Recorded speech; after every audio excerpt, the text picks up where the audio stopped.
le miracle. Tous les miracles de Jésus-Christ à son époque étaient faits sur des gens qui l'ont d'abord vu. Je vais m'expliquer.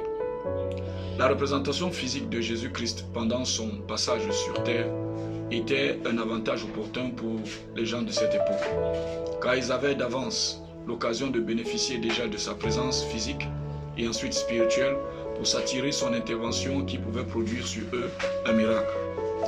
À cette époque, ces gens avaient l'avantage physique de la présence de Jésus-Christ qui faisait qu'il ne leur restait plus qu'à provoquer la manifestation de sa puissance au moyen de l'action de leur foi sur eux.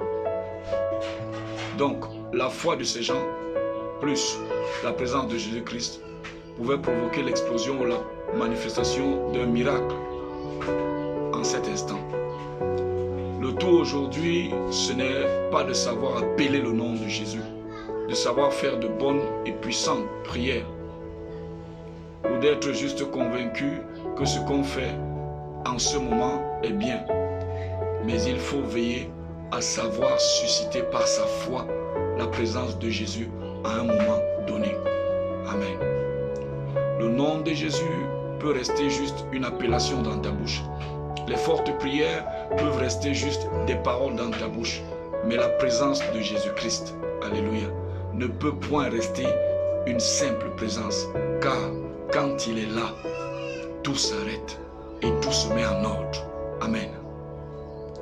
On ne perd pas le temps à travailler quotidiennement, régulièrement, pour attirer sa présence et à baigner dans sa présence. On ne perd pas le temps. Parce que c'est ça notre vie aujourd'hui sur terre. Et en parlant de bain, celui qui veut voir le miracle dans sa propre vie doit se comporter comme dans la Bible, à la piscine de Bethesda. Ceci est dit dans Jean, cela nous est enseigné dans Jean chapitre 1, versets 1 à 9, où l'ange descendait et faisait bouillonner l'eau. Et quiconque la touchait, cette eau, était instantanément guéri, quel que fût son mal. Nous devons donc nous tenir dans l'eau qui est la parole de Christ et être toujours prêt lorsque, pas un ange, ni un quelconque esprit, mais lorsque Jésus lui-même descendra, ou alors sera présent par son Esprit Saint.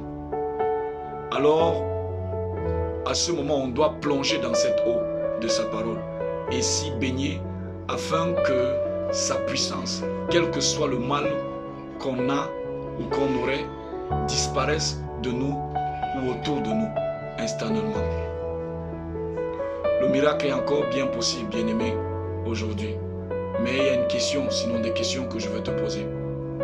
Mais où est Jésus par sa présence en esprit en toi ou bien autour de toi? Où est la piscine de sa parole en ce moment? Est-elle en toi? Est-elle autour de toi? Cette piscine. Et quand est-ce que tu as ressenti que par sa présence, il a déjà agité l'eau? Alors, lorsqu'il aura agité l'eau, par sa présence, est-ce que tu seras prêt pour ton miracle?